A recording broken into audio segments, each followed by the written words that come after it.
Hi friends, myself Mr. V.R. Sanap, lecturer in Mechanical Department of KQ Polytechnic Nasik. Today we are going to discuss about non-conventional machining processes. Especially we will discuss about the laser beam machining. So laser is an abbreviation for light amplification by stimulated emission of radiation. It is a device for producing a narrow beam of light capable of traveling over a vast distance without dispersion. It is also capable of being focused to give enormous power densities, that is 10 raised to 8 watt per centimeter square for a high energy laser. A laser converts electrical energy into highly coherent light beam. The next diagram,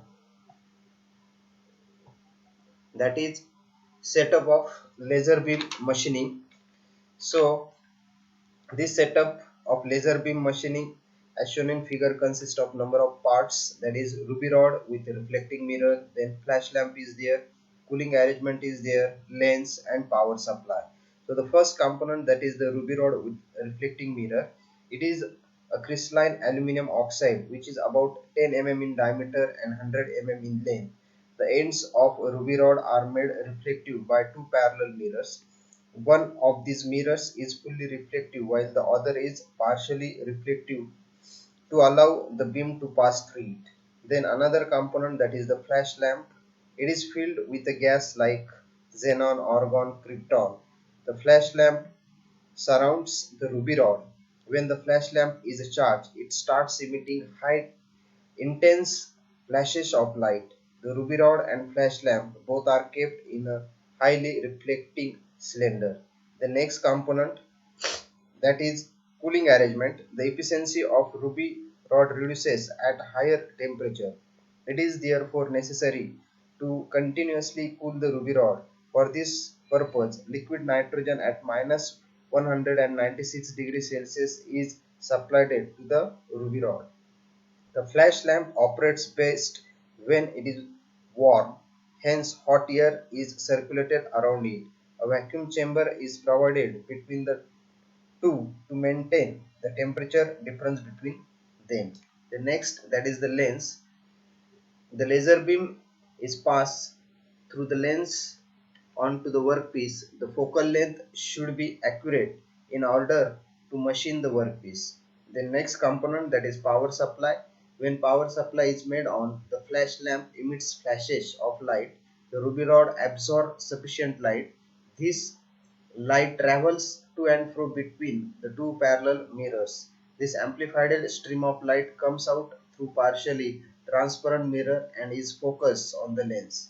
The lens converts the laser beam on the workpiece. This melts the workpiece and vaporizes it, which results in machining of workpiece. During operation, the workpiece is to be cut is placed on the aluminium work table. The motion can be given either to workpiece or to beam or both depending upon the requirement. The operator visually inspects the process and accordingly adjusts the motion. So, uh, there are some controlling parameters in LBM. So the first parameter is the focal length, then flash lamp and power density. So the focal length, the workpiece should be placed close to the lens for machining. If local length is less, straight holes will be produced. If the focal length is more, taper holes will be produced. Then second controlling parameter, that is the flash lamp. It operates at a rate of 12 flashes every single minute. It should be kept warm to obtain maximum efficiency. The next, power density.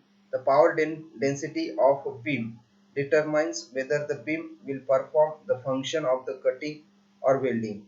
For machining operation, the power density should be higher, that is around 1.5 to 10 raised to 7 watt per centimeter square. Then there are some advantages of this laser beam machining. In LBM process, there is no direct contact between the tool and workpiece, hence there is no issue of tool wear. Machining can be done in any environment. Then refractory material can be easily worked.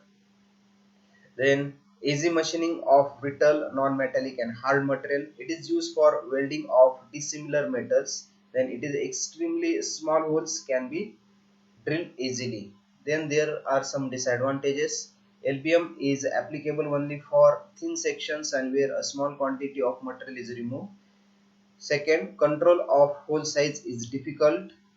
Then next, holes drilled may have a slight taper formation, hence not suitable for large holes. Then durability and reliability of the system are limited. Due to low production rate, the efficiency of the system is very low. Then the initial cost and operating cost of the system is very high.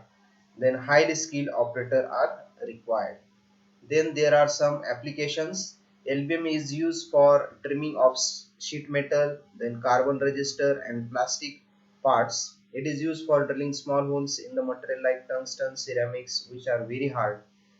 LBM is also suitable for dynamic balancing of precise rotating components like watches.